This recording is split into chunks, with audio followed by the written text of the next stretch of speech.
আমাদের আজকের পড়ার বিষয়বস্তু হলো রন্ধনের বিভিন্ন পদ্ধতি এবং এগুলোর উপকারিতা। দেখো, খাদ্যের পুষ্টিমূল্য বৃদ্ধি করার জন্যে কিংবা খাদ্যের গ্রহণযোগ্যতা বৃদ্ধি করার জন্যে কিংবা খাদ্যের মধ্যে থাকা বিভিন্ন ব্যাকটেরিয়া বা ছত্রাককে বিনষ্ট করার জন্যে কিংবা এই সমস্ত খাদ্যগুলিকে অনেক দিন পর্যন্ত সংগ্রহ করার জন্যে তো বিভিন্ন কাজের জন্যে কিন্তু বিভিন্ন পদ্ধতিতে রন্ধন করা একান্ত প্রয়োজন।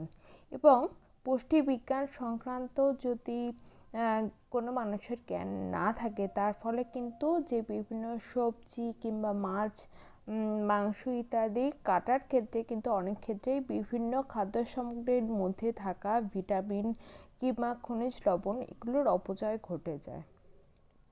তার ওপর উপযুক্ত পদ্ধতি অবলম্বন করতে না পারলেও অনেক ক্ষেত্রে কিন্তু পুষ্টিগুণ বজায় রেখে রান্না করাটাও কিন্তু সম্ভব হয়ে ওঠে না। তাহলে কোন কোন খাদ্যে কী ভিটামিন এবং কোন খনিজ লবণ উপস্থিত রয়েছে সে সম্পর্কে জ্ঞান লাভ করার সঙ্গে সঙ্গে কোন খাদ্য উপাদানগুলোকে আমরা কীভাবে রান্না করতে পারি, মানে কোন মেথড প্রয়োগ করে রান্না করা যেতে পারে সে সম্বন্ধে জনগণকে অবহিত করার জন্য বিভিন্ন জায়গায়, যেরকম ধরো রেডিও কিংবা দূরদর্শন, বিভিন্ন জায়গায় রন্ধন সম্পর্কিত কিন্তু বিভিন্ন অনুষ্ঠান সম্প্রচার করা হয় এবং সেই অনুষ্ঠানগুলোতে বিস্তারিতভাবে জানানো হয় যে কোন কোন খাদ্যে কী কী পুষ্টিগুণ রয়েছে এবং সেই পুষ্টিগুণটাকে বজায় রেখে কীভাবে খাদ্যটাকে রান্না করা সম্ভব। এছাড়াও বিভিন্নভাবে ডায়েটিশিয়ান, নিউট্রিশনিস্ট এরা বিভিন্নভাবে কিন্তু জনগণকে হেল্প করার জন্য প্রচেষ্টা চালিয়ে যাচ্ছেন। আচ্ছা, তাহলে আমাদেরকেও এবার জানতে হবে রন্ধন পদ্ধতির সম্বন্ধে। তো রন্ধন পদ্ধতির সম্বন্ধে বিস্তারিত আলোচনা করার আগে আমাদেরকে জানতে হবে যে রন্ধন পদ্ধতিগুলো কি কি। তার দেখো, রন্ধন পদ্ধতিকে তিনটে ভাগ করা হয়েছে। একটা হলো আর্দ্র তাপ পদ্ধতি, মানে জলের মাধ্যমে যেটা রান্না করা হয়। দ্বিতীয় হলো শুষ্ক তাপ, অর্থাৎ জলবিহীন যেটা রান্না করা হয়, শুধুমাত্র উত্তাপ প্রয়োগের মাধ্যমে করা হয়। এবং তৃতীয় হচ্ছে স্নেহ পদার্থের মাধ্যমে রন্ধন, অর্থাৎ ফ্যাট মানে তেল অথবা বাটার বা ঘি ইত্যাদি বিভিন্ন জিনিস প্রয়োগের মাধ্যমে কিন্তু এক্ষেত্রে রান্না করা হয়। আচ্ছা, তাহলে আর্দ্রতাপগুলো কী কী জেনে নেওয়া যাক। এক হচ্ছে স্ফুটন, দুই হলো অল্প আঁচে ফোটানো বা সিমারিং, মানে সিমে দিয়ে করে যেটা রান্না করা হয়। এরপরে হচ্ছে ব্লাঞ্চিং, 4 পোচিং, 5 স্টিমিং, মানে জলীয় বাষ্পের মাধ্যমে বা স্টিম প্রয়োগের মাধ্যমে যে রান্না করা হয়। 6 উচ্চ চাপে রান্না, 7 স্টিমিং বা স্টুইং, আর 8 হচ্ছে ব্রেজিং। আচ্ছা, ব্রেজিংটা কি? ব্রেজিং হচ্ছে বেসিক্যালি একটা রান্নার পদ্ধতি যে ক্ষেত্রে কিন্তু দু রকম রান্নাকে মিশিয়ে ব্রেজিংটা করা হয়, মানে এটা হচ্ছে একটা মিশ্র পদ্ধতির আন্ডারে পড়ছে। আচ্ছা, এক্ষেত্রে প্রথমত মানে যে খাদ্য সামগ্রী রান্না করা হবে ব্রেজিং মেথডে, সেই খাদ্য সামগ্রীটাকে প্রথমে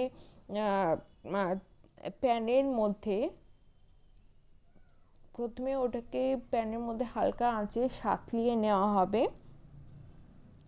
একটুখানি উত্তপ্ত করে নিয়ে তারপরে সেটাকে আস্তে মানে স্লো ফ্লেমে ওটাকে রান্না করতে হবে, খুবই আস্তে আস্তে, অনেক সময় সাপেক্ষ ব্রেজিংটা। কিন্তু এইভাবে রান্না করার ফলে কিন্তু যে সামগ্রীটাকে রান্না করা হচ্ছে সেটার কিন্তু জুসিনেস এবং টেন্ডারনেস অনেকটাই কিন্তু বেড়ে যায়। তার ফলে ব্রেজিং পদ্ধতি সময় সাপেক্ষ হলেও এটা কিন্তু খুবই গ্রহণযোগ্য এবং এটা কিন্তু একটা খুবই প্রাচীন একটা রন্ধন পদ্ধতি। এরপর দেখো শুষ্ক তাপ পদ্ধতি, অর্থাৎ যেটা জল ছাড়া শুধুমাত্র উত্তাপ প্রয়োগের মাধ্যমে রান্না করা হয়। এটা 4টে ভাগে বিভক্ত। একটা হচ্ছে রোস্টিং, 2 হলো টোস্টিং, 3 বেকিং এবং 4 হচ্ছে গ্রিলিং। রোস্টিং মেথডকে আবার 3টে ভাগে ভাগ করা হয়, মানে 3টে পদ্ধতির মাধ্যমে রোস্ট করা যেতে পারে। একটা হচ্ছে স্পিড রোস্টিং, 2 ওভেন রোস্টিং এবং 3 হচ্ছে প্যান রোস্টিং। আচ্ছা, এরপর দেখো স্নেহ পদার্থ বা ফ্যাটের মাধ্যমে যে রন্ধন, এটা দুরকমভাবে হয়। একটা হচ্ছে সতে করা বা সডিং, আর 2 হচ্ছে ফ্রাইং। ফ্রাইংকে আবার দুটো ভাগে ভাগ করা হয়। একটা হচ্ছে ডিপ ফ্রাইং, মানে একেবারে ডুবন্ত তেলের মধ্যে খাদ্য সামগ্রীকে ভেজে নেওয়া। আর একটা হচ্ছে শ্যালো ফ্রাইং, মানে অল্প তেল প্রয়োগের মাধ্যমে খাদ্য সামগ্রীকে সম্পূর্ণ তেলের মধ্যে না ডুবিয়ে যেভাবে ভাজা হয় সেটা হচ্ছে শ্যালো ফ্রাইং। আর এবার আমরা প্রত্যেক কটা রান্নার পদ্ধতি সম্বন্ধে বিস্তারিতভাবে জানব। তাহলে আমরা প্রথমেই পড়ব হচ্ছে আর্দ্রতাপ পদ্ধতি। এই জাতীয় রন্ধন পদ্ধতিতে প্রথমে জলের মধ্যে তাপ প্রয়োগ করা হয়, পরে জল যখন গরম হয়ে যায় তখন খাদ্য সামগ্রীকে সেই গরম জলের মধ্যে দেওয়া হয় এবং সেইভাবে খাদ্য সামগ্রীকে ফোটানো হয়, অথবা খাদ্য সামগ্রী স্টু রান্না করা হয়, এরকমভাবে রান্না করা হয়। এই আর্দ্রতা পদ্ধতি আবার বিভিন্ন রকমের হয়, এবার আমরা সেটাই আলোচনা করব। আর্দ্রতাপ রন্ধন পদ্ধতির মধ্যে প্রথমেই যেটা পড়তে হবে সেটা হচ্ছে স্ফুটন বা বয়লিং। এই পদ্ধতির মাধ্যমে জলের উষ্ণতা 100 ডিগ্রি সেন্টিগ্রেড অথবা 212 ডিগ্রি ফারেনহাইট তাপমাত্রায় নিয়ে যাওয়া হয় এবং জলে নিমজ্জিত করে বয়েল বা রান্না করার পদ্ধতিকেই বলা হচ্ছে স্ফুটন পদ্ধতি। আমরা প্রত্যেক দিন যে সমস্ত খাদ্য সামগ্রী রান্না করি তার মধ্যে বেশিরভাগ ক্ষেত্রে কিন্তু এই পদ্ধতি প্রয়োগ করা হয়। জলের মাধ্যমে তাপ প্রয়োগ করা হয় বলে কিন্তু খাদ্য যেটা বয়েল করা হচ্ছে সেটা কিন্তু পুড়ে যাওয়ার কোনো ভয় থাকে না। তবে বিভিন্ন কারণে কিন্তু খাদ্যবস্তুর মধ্যেকার পুষ্টিমূল্য নষ্ট হয়ে যেতে পারে। কেন নষ্ট হয়ে যেতে পারে? স্ফুটনের সময় যে জলটা ব্যবহার করা হয় সেই ধরো যে যে খাদ্য সামগ্রীকে বয়েল করা হচ্ছে সেই খাদ্যের মধ্যে যদি যে ভিটামিন বা যে খনিজ লবণগুলো উপস্থিত রয়েছে সেগুলো জলের দ্রবণীয় যদি হয় তাহলে জলের মধ্যে সেগুলো দ্রবণীয় হয়ে যাবে, জলের মধ্যে চলে আসবে সমস্ত ভিটামিনগুলো, এবং স্ফুটন এর পরে বা বয়লিংয়ের পরে যদি সেই জলটাকে রিমুভ করে দেওয়া হয়, ফেলে দেওয়া হয় যদি জলটাকে, তাহলে জলের মধ্যে যে ভিটামিন বা যে মিনারেলসগুলো দ্রবীভূত হচ্ছে সেগুলো রিমুভ হয়ে যায়। তাহলে এইভাবে কিন্তু সেই স্ফুটন বা বয়লিং যে খাদ্যকে করা হচ্ছে তার পুষ্টিমূল্য কিন্তু হ্রাস হতে পারে। এইভাবে ভাত রান্না করার সময় যদি প্যানটাকে ফেলে দেওয়া হয় তাহলে প্রচুর পরিমাণে ভিটামিন B1 এবং সি এবং বিভিন্ন রকম খনিজ লবণ বা শ্বেতসার যেগুলো ভাতের মধ্যে থাকে, চালের মধ্যে থাকে সেগুলো কিন্তু প্রচুর পরিমাণে নষ্ট হয়। স্ফুটন পদ্ধতি বা বয়লিং পদ্ধতিতে রান্না করার সময় যে বিষয়গুলো মেনে চলতে হবে এবার সেগুলোকে জেনে নেওয়া যাক। যেমন দেখো, রান্নার সময় খাদ্য সামগ্রী সম্পূর্ণভাবে যেন জলে ডুবে থাকে সেই রকমভাবেই কিন্তু পরিমাণ মতো জল প্রয়োগ করতে হবে এবং আগে থেকে বেশি জল না দিয়ে বরঞ্চ রান্নার সময় কিছুটা ইভাপোরেট হয়ে যায় জল, সেই ইভাপোরেশনের পর যে জলটা কমে যায় সেই জলটা কিন্তু পরবর্তীকালে প্রয়োগ করা যেতে পারে বা প্রয়োগ করা উচিত। আচ্ছা দেখো, বাষ্পীভবনের প্রক্রিয়াটাকে রোধ করা এবং এই বয়লিংটাকে খুব তাড়াতাড়ি করার উদ্দেশ্যে পাত্রের ঢাকনাটাকে খুব টাইটভাবে কিন্তু আটকাতে হবে। আচ্ছা দেখো, সবজি কিংবা বিভিন্ন রকম ডাল সেদ্ধ হলে যে ফেনার মতন যে জিনিসটা সৃষ্টি হয় যেটা পাত্রের গায়ে লেগে থাকে যেটাকে বলা হচ্ছে গাদ, সেই গাদকে কিন্তু অপসারিত করতে হবে। যদি এটাকে অপসারিত করা না হয় তাহলে কিন্তু যে জিনিসটা রান্না করা হচ্ছে বা সেদ্ধ করা হচ্ছে সেটার কিন্তু বর্ণ চেঞ্জ হয়ে যায়। ঠিক আছে, গাদটাকে অপসারিত করলে বর্ণ কিন্তু অবিকৃত অবস্থায় থাকবে। আচ্ছা, স্ফুটন পদ্ধতিতে ব্যবহৃত জলটাকে কিন্তু কখনোই ফেলে দেওয়া উচিত নয়। তার কারণ হচ্ছে বিভিন্ন খাদ্য সামগ্রীর থেকে কিন্তু প্রচুর ভিটামিনস এবং খনিজ মৌল কিন্তু জলে মিশে থাকে। তো জলটা কিন্তু পুষ্টিগুণ সমৃদ্ধ হয়। তো সেই জলটাকে না ফেলে সেই জলটাকে অন্য পদ্ধতির মাধ্যমে কিন্তু রান্না করা যেতে পারে।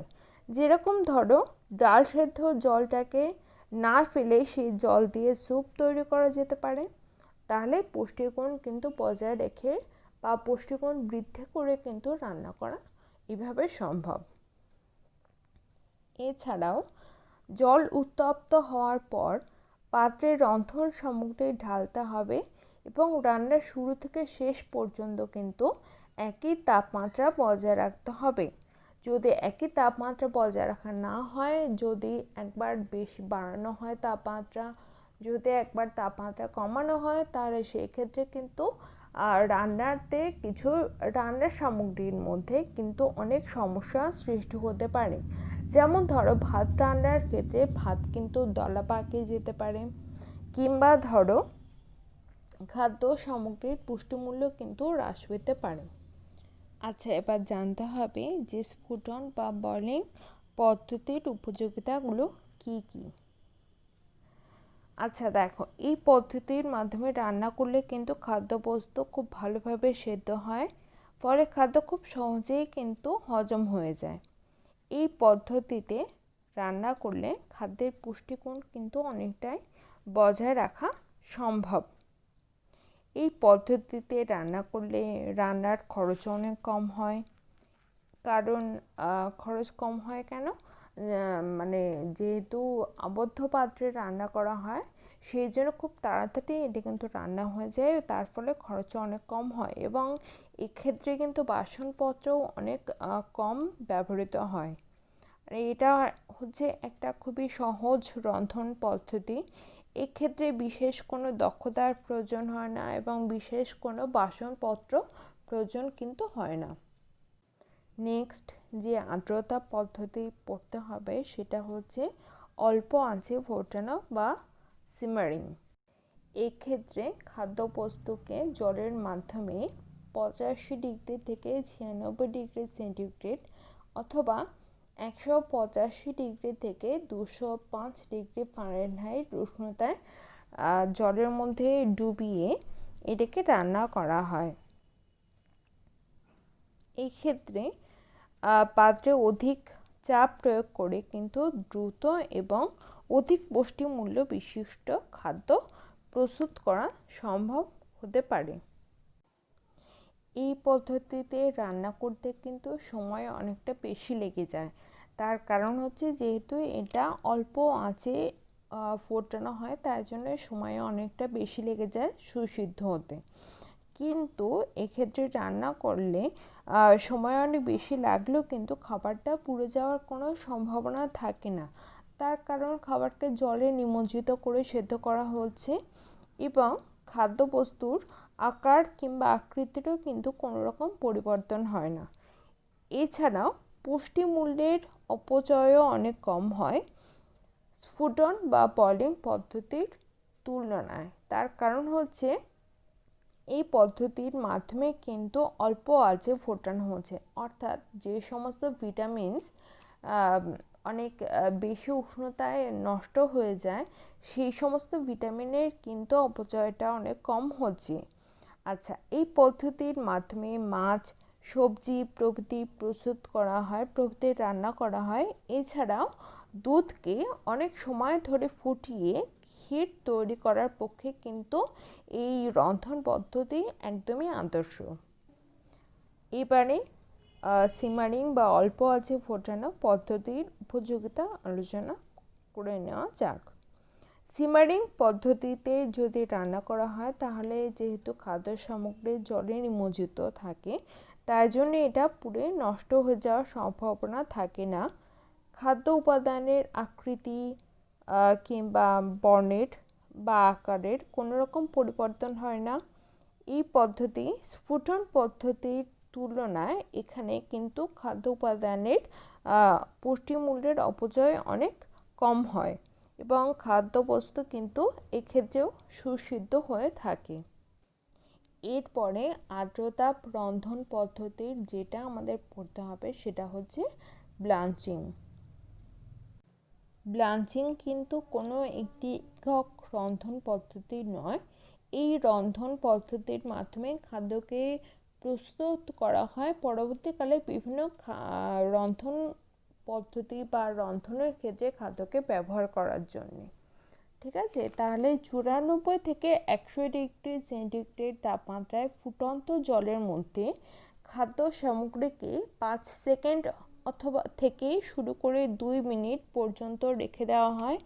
তারপর সেই খাদ্য সামগ্রীকে ঠান্ডা তাপমাত্রায় বা সাধারণ তাপমাত্রায় জলে ডুবিয়ে রেখে রান্নায় ব্যবহার করার যে পদ্ধতি, সেই পদ্ধতিকে বলা হচ্ছে ব্লাঞ্চিং। ব্লাঞ্চিংয়ের ক্ষেত্রে খাদ্যবস্তুকে যেহেতু প্রথমেই উষ্ণ জলে কিছুক্ষণ সময়ের জন্য রেখে দেওয়া হয় এবং পরবর্তীকালে তারপর খাদ্যবস্তুকে পুনরায় ঠান্ডা জলে ট্রান্সফার করা হয়, তো সেক্ষেত্রে খাদ্য সামগ্রীর যে বাইরের আবরণটা আছে, যে খোসাটা, সেটা কিন্তু প্রথমে কুঞ্চিত হয়ে পড়ে বা কুঁচকে যায়। ঠিক আছে, পরবর্তীকালে এই কুঁচকে যাওয়া অংশটাকে অপসারিত করা হয়, সরিয়ে ফেলা হয় কুঁচকে যাওয়া অংশটাকে, এবং তারপরে খাদ্য সামগ্রীটিকে পরবর্তীকালে বিভিন্নভাবে অন্য কোনো রান্নায় ব্যবহার করা হয়। বেশিরভাগ ক্ষেত্রে নানা রকম সবজি, যেরকম ধরো আলু বা টমেটো বা বাদাম ইত্যাদির যে বাইরের আবরণটা বা খোসাটা, সেটাকে অপসারণ করার জন্য কিন্তু এই ব্লাঞ্চিং মেথডটা ইউজ করা হয়। এছাড়া ব্লাঞ্চিং পদ্ধতির মাধ্যমে যদি রান্না করা হয় তাহলে খাদ্য সামগ্রী অনেকটা নরম হয়ে যায়। যেরকম ধরো টমেটো পিউরি তৈরি করার সময় কিন্তু এই ব্লাঞ্চিং পদ্ধতির ব্যবহার করা হয়। প্রথমে টমেটোগুলোকে গরম জলে নিমজ্জিত করে নেওয়া হয়, যার ফলে টমেটোর যে বাইরের খোসাটা সেটা কুঁচকে যায় এবং টমেটোটাকে এরপর ঠান্ডা জলের মধ্যে রাখার পর টমেটো ঠান্ডা হয়ে গেলে তখন সেই খোসাটাকে অপসারিত করে নিয়ে টমেটোটাকে লিকুইড করে টমেটোর পিউরি বানানো হয়। এবং বিভিন্ন রকম সবজি যাদের বাজে গন্ধ রয়েছে, যেরকম ধরো বাঁধাকপি কিংবা ফুলকপি কিংবা ধরো সয়াবিন ইত্যাদির ক্ষেত্রে এই সমস্ত বাজে গন্ধগুলোকে অপসারণ করার জন্য কিন্তু এই ব্লাঞ্চিং মেথডটাকে ইউজ করা হয়। এবং ব্লাঞ্চিং করার যে খাদ্য সামগ্রী সেটাকে ভাজার সময় কিন্তু তেল শোষণও অনেক কম হয়। আচ্ছা, এবার ব্লাঞ্চিং পদ্ধতির উপযোগিতা সম্বন্ধে জেনে নেওয়া যাক। এই পদ্ধতিতে রান্নার ক্ষেত্রে খাদ্য সামগ্রীর আকৃতির কিন্তু বিশেষ কোনো পরিবর্তন হয় না। আচ্ছা, উদ্ভিদ কোষগুলো খুব সহজেই নরম হয়ে যায় ব্লাঞ্চিং পদ্ধতির মাধ্যমে এবং তার ফলে কিন্তু সবজি বা ফলের খোসা দ্রুত অপসারণ করতেও কিন্তু সহায়তা হয়।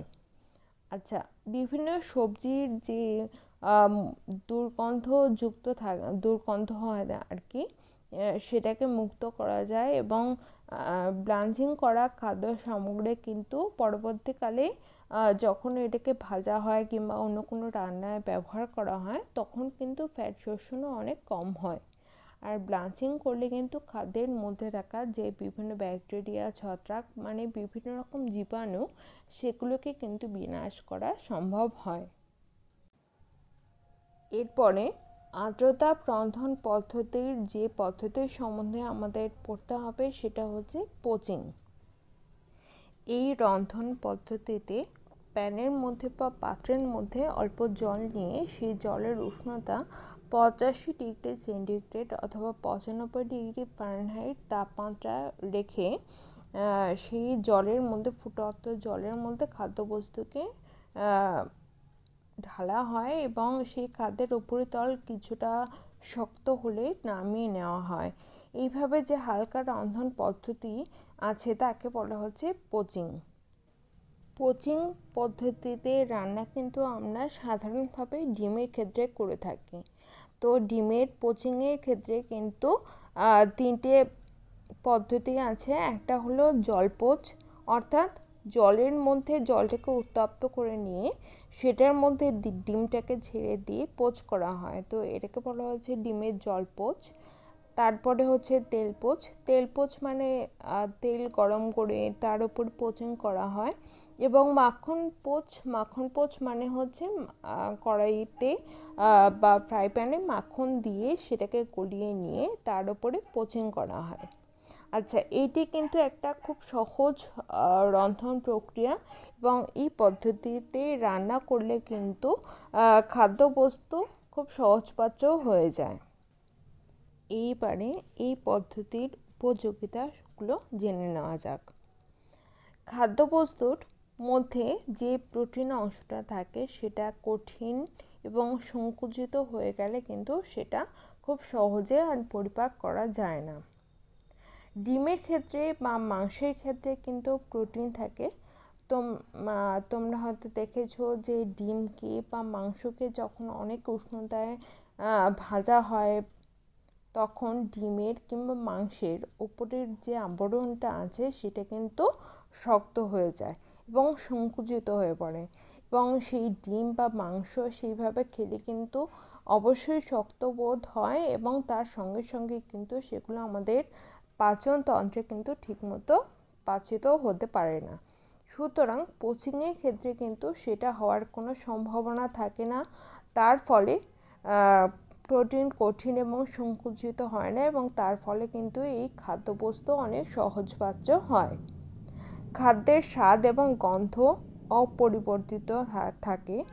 ডিমের জলপোচ প্রস্তুত করার ক্ষেত্রে কিন্তু পুড়ে যাওয়ার কোনো সম্ভাবনা থাকে না, তার কারণ এটা রান্নাটা কিন্তু জলের মধ্যে সম্পন্ন হচ্ছে।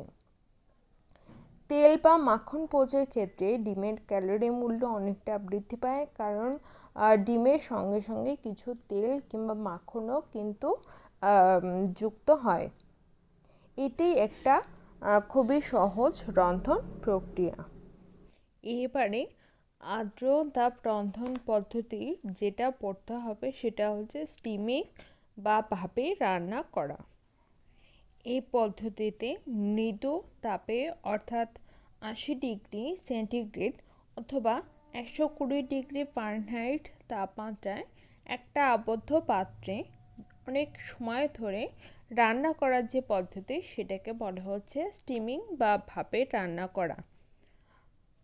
আর তোমরা জানো যে স্টিমিং পদ্ধতি কিভাবে করা হয়। এই যে তাপমাত্রাটা বলা হলো, এই তাপমাত্রায় জলকে প্রথমে ফুটানো হয়। জল থেকে যে বাষ্পটা নির্গত হয় সেই জলীয় বাষ্পের মাধ্যমে খাদ্যকে সিদ্ধ করা হয় বা স্টিম করা হয়। এটাকে বলা হচ্ছে স্টিমিং বা ভাপে রান্না করা। আচ্ছা, এই পদ্ধতিতে যেহেতু একটা আবদ্ধ পাত্রের মধ্যে খাদ্য সামগ্রীকে রেখে স্টিমিং করা হয়, তো সেই ক্ষেত্রে খাদ্য সামগ্রী সরাসরি বাতাসের অক্সিজেনের সংস্পর্শে আসতে পারে না। তার ফলে খাদ্যের মধ্যে থাকা বিভিন্ন ভিটামিন এবং খনিজ মৌলগুলো অক্সিজেনের সাথে বিক্রিয়া করে জারিত হতে পারে না এবং জারিত হওয়ার জন্য সেগুলো নষ্টও হয়ে যেতে পারে না। ঠিক আছে, বিভিন্ন রকম ভিটামিন যেমন ধরো ভিটামিন এ এরকমভাবে অক্সিজেনের সংস্পর্শে এসে অক্সিডেশন হওয়ার ফলে এটা কিন্তু নষ্ট হয়ে যায়।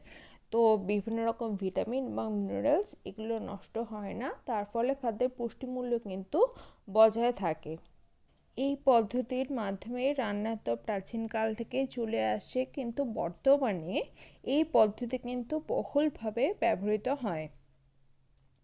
বিভিন্ন রকম মুখরোচক খাদ্য যেরকম ধরো ইডলি কিংবা মোমো কিংবা বিভিন্ন রকম পিঠে এই পদ্ধতির মাধ্যমে রান্না করা হয়ে থাকে। এবং বিভিন্ন রকম আধুনিক বাসনপত্র যেরকম ধরো প্রেসার কুকার কিংবা রাইস কুকার কিংবা মোমো তৈরি করার জন্য যে স্টিমার পাওয়া যায়, কিংবা বিভিন্ন রকম শাকসবজি কিংবা মাছ কিংবা মাংসকে স্টিম করার জন্যে যে স্টিমার পাওয়া যায়, এই সমস্ত এক্ষেত্রে কিন্তু ব্যবহৃত হয়। দেখে নেওয়া যাক স্টিমিং বা ভাপে রান্না পদ্ধতির উপযোগিতাগুলো কী। খাদ্যবস্তু সরাসরি যেহেতু বাতাসের সংস্পর্শে আসতে পারে না, তাই জন্য বাতাসে উপস্থিত অক্সিজেনের সংস্পর্শে খাদ্যে উপস্থিত ভিটামিনস এবং মিনারেলসগুলো অক্সিডেশন হতে পারে না, এবং তার ফলে ওগুলো কিন্তু নষ্ট হয় না, এবং অর্থাৎ খাদ্যবস্তুর পুষ্টিমূল্য বজায় থাকে। এছাড়াও খাদ্যের স্বাদ এবং গন্ধ বজায় থাকে। আর খাদ্যবস্তু যেহেতু জলের মধ্যে জলের বাষ্প দিয়ে রান্না করা হয়, তাই জন্য কিন্তু খাদ্যবস্তু পুড়ে যাওয়ার কোনো সম্ভাবনা থাকে না। এছাড়াও খাদ্যে উপস্থিত কার্বোহাইড্রেট, প্রোটিন এবং খাদ্যতন্তু বা ফাইবার সহজেই নরম হয়ে যায়, এবং তার ফলে কিন্তু এটা খুবই সহজপাচ্য হয়। আর এটি সময় সাপেক্ষ একটা রন্ধন পদ্ধতি। এরপরে আর্দ্রতাপ রন্ধন পদ্ধতির যেটা পড়তে হবে সেটা হলো উচ্চ চাপে রান্না বা কুকিং বাই প্রেশার। এই পদ্ধতিতে 100 ডিগ্রি সেন্টিগ্রেড থেকে শুরু করে 120 ডিগ্রি সেন্টিগ্রেড তাপমাত্রায় জলকে উত্তপ্ত করা হয়, এবং সেই জল থেকে যে জলীয় বাষ্প উৎপন্ন হয় তার তাপকে কাজে লাগিয়ে যে রন্ধন করা হয়, সেই পদ্ধতিকে বলা হচ্ছে উচ্চ চাপে রান্না করা। আচ্ছা, এবার দেখে নেওয়া যাক যে এই পদ্ধতির উপযোগিতাগুলো কি কি। এই পদ্ধতির ক্ষেত্রে যেহেতু সময় অনেক কম লাগে, তাই জন্যে কিন্তু রান্নার ক্ষেত্রে জ্বালানির অপচয় অনেক কম হয়। আচ্ছা, সময় কেন কম লাগে? তার কারণ হচ্ছে যেহেতু উচ্চ চাপ প্রয়োগের মাধ্যমে রান্না করা হয়ে থাকে এবং ঢাকা পাত্রে যেহেতু রান্না করা হয়ে থাকে, তাই জন্য কিন্তু সময়টাও অনেক কম লাগে। অনেক কম সময়ের মধ্যে কিন্তু রান্নাটা কমপ্লিট হয়ে যায়। খাদ্য খুব কম সময়ে প্রস্তুত করা যায়, এবং স্বাদ, গন্ধ এবং পুষ্টিমূল্য কিন্তু এক্ষেত্রে খাদ্যের ক্ষেত্রে বজায় থাকে, এবং খাদ্য সামগ্রী সুসিদ্ধ ও সহজপাচ্য হয়। আর্দ্রতাপ রন্ধন পদ্ধতির এবার সব থেকে শেষে আমরা যে পদ্ধতিটা পড়ব সেটা হচ্ছে স্টুইং করা। এই পদ্ধতির ক্ষেত্রে 80 ডিগ্রি সেন্টিগ্রেড অথবা 120 ডিগ্রি ফারেনহাইট তাপমাত্রার মধ্যে ঢাকনাযুক্ত একটা পাত্রে খাদ্যবস্তুকে খুব ধীরে ধীরে জলের সাহায্যে কিন্তু উত্তপ্ত করে সেদ্ধ করার যে পদ্ধতি, সেটাকে বলা হচ্ছে স্টুইং করা। এবারে দেখে নেওয়া যাক এই পদ্ধতির উপযোগিতাগুলো কি কি। মৃদু তাপে যেহেতু রান্না করা হয় এবং জলের মধ্যে খাদ্য সামগ্রীকে নিয়ে যেহেতু রান্না করা হয়, তাই জন্য কিন্তু খাদ্যটা পুড়ে যাওয়ার কোনো সম্ভাবনা থাকে না, এবং খাদ্য হয় পুষ্টিকর। তার কারণ হচ্ছে যেহেতু খাদ্যের জলকে ফেলা হয় না, খাদ্যের মধ্যে সেই জলটা রয়ে যায়, তাই জন্য কিন্তু যে জলের দ্রবণে ভিটামিন এবং খনিজ লবণ, সেগুলো কিন্তু খাদ্য থেকে বাইরে বেরিয়ে যায় না জলের মাধ্যমে। তার ফলে কিন্তু পুষ্টিগুণ বা পুষ্টিমূল্য সম্পূর্ণরূপে বজায় থাকে, এবং খাদ্যটা অনেক বেশি সহজপাচ্য হয়। তার কারণ হচ্ছে খাদ্যের মধ্যে যে প্রোটিন অংশ থাকে সেটা সংকুচিত হয় না বা শক্ত হয়ে যায় না, এবং তার ফলে কিন্তু এটা সহজে পাচিত হতে পারে। এছাড়াও খাদ্যের স্বাদ এবং গন্ধ কিন্তু বজায় থাকে।